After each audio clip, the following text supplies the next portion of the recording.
ஏடிஎம்கேவும் நிக்கிறாங்க, ஏடிஎம்கேவும் பேசுறாங்க. ஸ்டெர்லைட்டுக்கு போய் நின்னீங்களா? 13 பேர் துள்ள துடிக்க கொலை செய்யப்பட்டாங்களே. ஒவ்வொரு நொடியும் மாவட்ட ஆட்சியருக்கும் மாவட்ட கண்காணிப்பாளருக்கும் உயர் அதிகாரிகளுக்கும் தமிழ்நாடு முதலமைச்சருக்கும் தெரிந்துதான் இது நடந்துச்சு. நான் சொல்ல அருணா ஜெகதீசன் ஆணையம் சொல்லுது.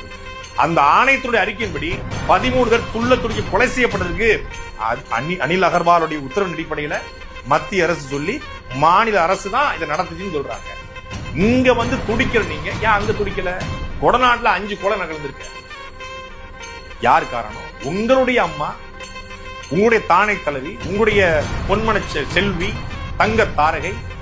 இந்தியாவிலேயே ஒரு பங்களால மின் தடையே இல்லாத தனி மின் மாற்றி, தனி மின் தடம் இருக்கக்கூடிய ஒரு பங்களா. அந்த பங்களால ஒரு குறிப்பிட்ட அறையில மட்டும் எப்படி வந்து மின்சாரம் நிறுத்தப்பட்டுச்சு? எப்படி அந்த வாயில் காவல் இறந்து போனா?